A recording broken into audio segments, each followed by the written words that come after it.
If I could get a do-over on my retirement, there's one thing I would change. I would not have retired.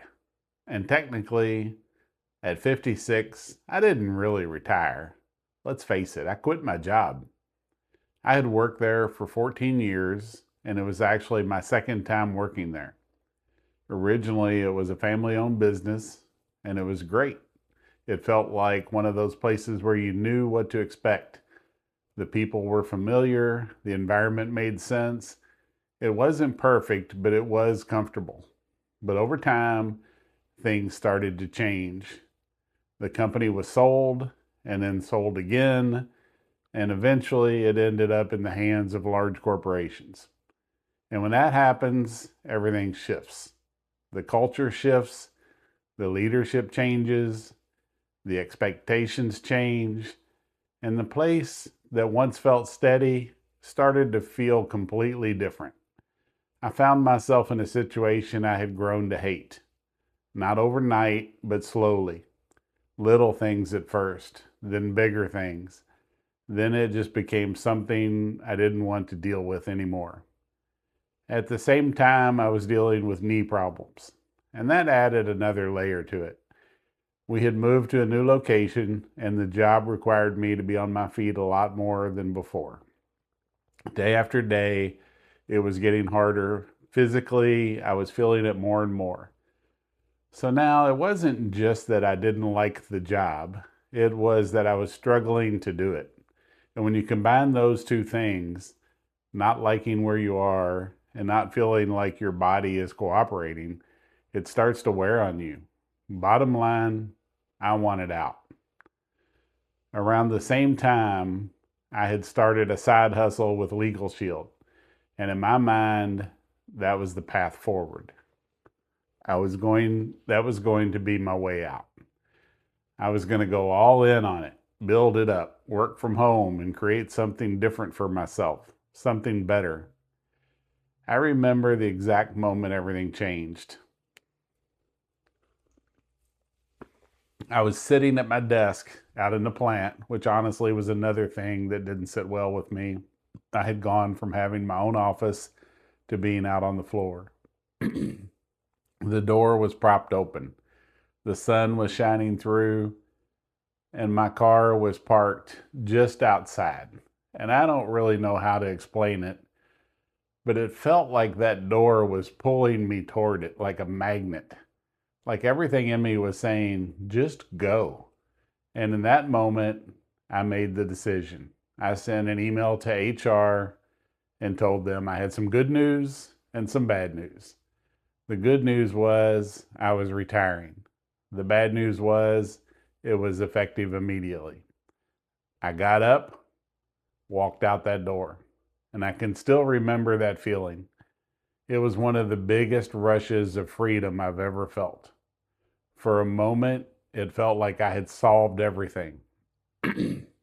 But what I didn't realize at the time was how temporary that feeling was going to be.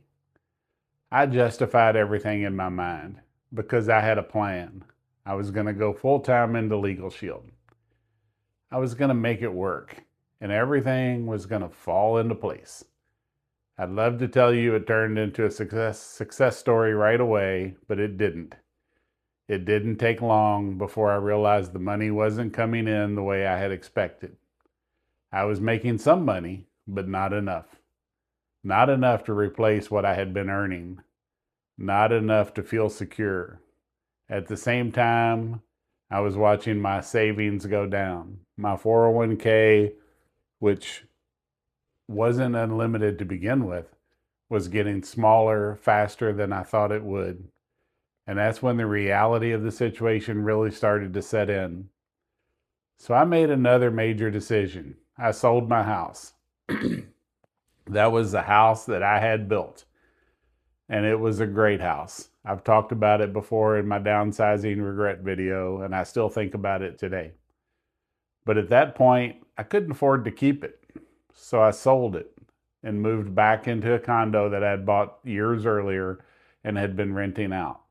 Thankfully, the timing worked out in one way. The real estate market was starting to rebound.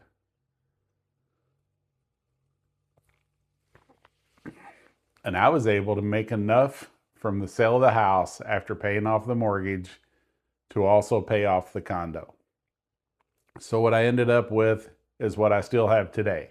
No mortgage, just a maintenance fee and very low property taxes. And financially, that helped stabilize things. It gave me a foundation, but there were trade-offs. I missed that house. It was a great place to live, and that's something that doesn't really go away. When I look back now, I can clearly see things I would have done differently. If I had a do-over, I would not have quit my job when I did. I had great benefits. I could have had my knees replaced while I was still working. Those benefits would have covered me even while I was off recovering. I likely would have kept working, especially considering that full retirement age for me is just a few months away now. And here's something that really stands out when I think about it. A lot of the people I didn't like working with ended up leaving the company not long after I did. So the situation I felt like I had to escape might have changed on its own. And the real kicker is that if I had stayed, my house would be paid off in just a few months from now.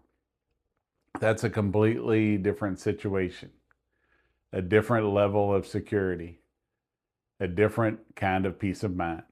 So yes, it's easy to look back now and say if I had a do-over, I would not have retired or quit. Financially, I would be in a much better position. But that's not the whole story, because I did gain some things along the way. Removing the stress of that job was a big deal, and in many ways it was freeing. I've also been able to spend time with my grandkids in ways that I never could have if I was still working. And that's something you really can't measure financially. And the truth is, living in my condo is just fine. I lived here for years before I ever built that house.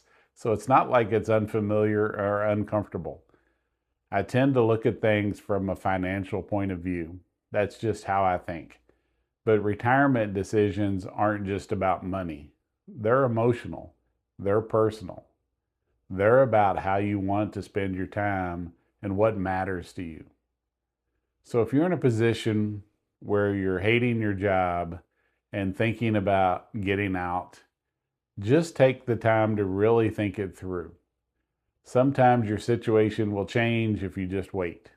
People leave, circumstances shift, things improve, and sometimes you make the decision anyway, you move forward, and you deal with whatever comes next. And you make the best of it. Because at the end of the day, that's really what most of us are doing. We make the best decision we can with the information we have at the time, and then we live with it. And sometimes you just let the chips fall where they may. If this kind of retirement advice resonates with you, please take time to subscribe. It really helps me a lot. And if you feel like you want to support the channel, there's a join button for the buy me a coffee. You can do that as well if you so choose. I want to thank you for watching. I really do appreciate it.